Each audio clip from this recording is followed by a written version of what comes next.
Urinary system, disorders, and pharmacologic implications. Ureters are two muscular ducts that function in carrying the urine from the kidneys, where it is made, to the urinary bladder, where the urine will be held. Ureters are made of smooth muscle fibers that assist in peristalsis, which is the muscular contractions of the ureters needed to propel urine from the kidneys down into the urinary bladder. The ureters also contain one-way urethral valves that prevent the backflow of urine on its way down to the bladder. Urinary bladder is a muscular sac that acts as a reservoir for urine storage until voluntary urination occurs. In the illustration, you can see the detrusor muscle right under the peritoneum of the bladder. The detrusor muscle is composed of smooth muscle fibers. When the bladder is stretched, the parasympathetic nervous system sends signals to the detrusor muscle to contract. Once stretched, the urinary bladder signals the brain that it needs to void. For the urine to actually exit the bladder, both autonomic control over the internal sphincter as well as voluntary control over the external sphincter must be initiated for them to allow urine to enter the urethra. The urethra. It is the duct that carries urine from the bladder to the outside of the body. The external urethral sphincter is usually held closed. However, it is voluntarily opened when urination occurs. The urethral sphincter is made of striated muscle that is obviously under voluntary control. The female urethra passes directly from the bladder and out to the outside of the body without having to go through any other organs. Therefore, female urethras are shorter and are only about 1.5 inches in length and emerge from above the vaginal opening. Urinary tract infections. It's an infection that can happen anywhere along the urinary tract. Types of UTIs. It depends on what part of the urinary tract is infected. In the bladder, it is called a cystitis or bladder infection. In the urethra, it is called urethritis. Urethras are rarely the sites of infection. Common causes of UTIs. Usually they are caused by bacteria that enter the urethra and then the bladder. This can lead to infection, most commonly in the bladder itself, which can then spread to the kidneys. Most of the time, your body can get rid of these bacteria. However, certain conditions include the risk of having UTIs. These include women because their urethra is shorter than men and closer to the anus. This anatomical position can cause bacteria to enter the urethra easier in females than it does in males. Symptoms of UTIs include cloudy or bloody urine, pain or burning with urination, pressure or cramping in the lower abdomen or lower back, strong need to urinate often, and also symptoms will worsen if the infection spreads to the kidneys. Tests and treatments of UTIs include a urinalysis, which checks for white blood cells, red blood cells, bacteria, and certain chemicals such as nitrates. Urine culture can identify the bacteria present in the urine to make sure the correct antibiotic is used to treat it. Antibiotics are used for simple bladder infections. If the infection has moved to the kidneys, hospitalization will be required. These are the different kinds of urinary stones. Urinary stones are often called calculi.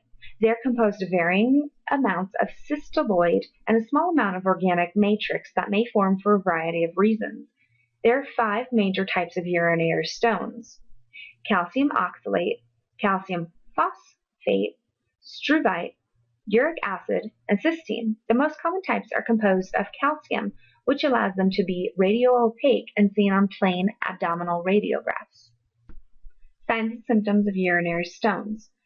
Urinary stones that are large enough to at least partially obstruct present with a sudden, severe colicky pain that may awaken the patient from sleep. Nausea and vomiting may accompany the pain. It usually begins localized at the flank, but may radiate anteriorly over the abdomen. As the stone progresses down the ureter, the pain may be referred to the testes or labium on the same side. Now, if the stone becomes stuck at the ureter-vesicular junction, the patient may complain of urinary frequency and urgency. But after the stone passes into the bladder, minimal pain accompanies the passage through your urethra. The patients are constantly moving, in contrast to patients with an acute abdomen such as appendicitis.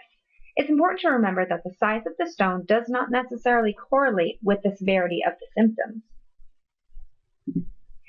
Diagnosis and treatment. Urinalysis usually reveals some amount of hematuria, blood in the urine, and also is necessary to rule out infection, as this would change the treatment. Metabolic evaluation involves patients having to strain their urine in an attempt to collect stones, which then can be analyzed. This may allow the provider to consider why the patient is forming stones, and thus can prescribe a more effective treatment. An abdominal radiograph and renal ultrasound will diagnose some stones. Spiral CT is often frequently used. Stones that are less than 6 millimeters will usually pass on their own and can be expedited by medical expulsive therapy, consisting of an alpha blocker and NSAIDs with or without a short course of low-dose oral corticosteroid.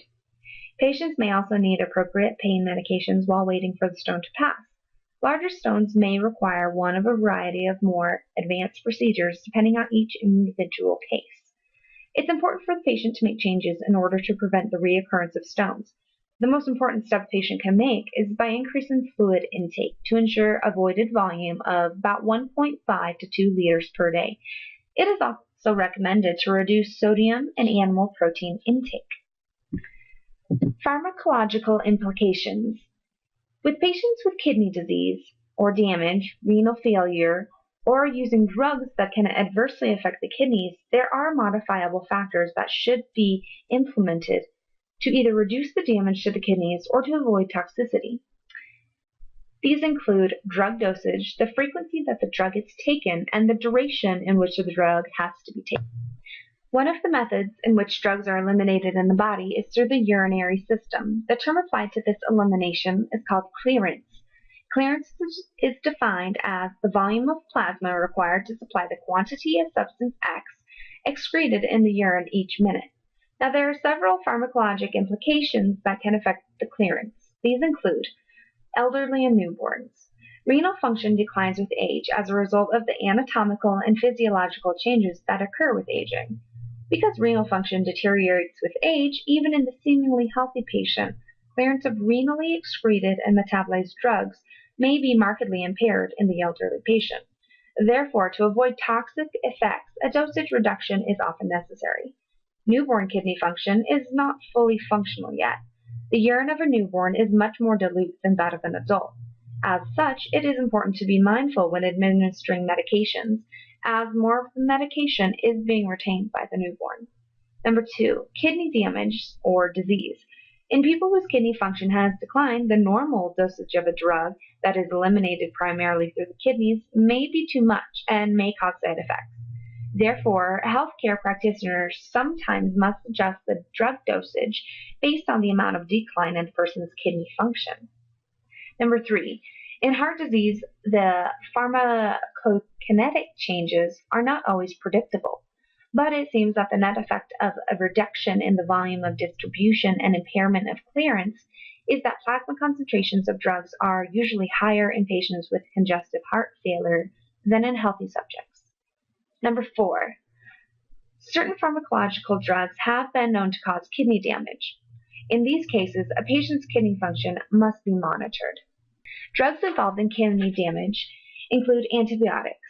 The most common types of antibiotics are the penicillins.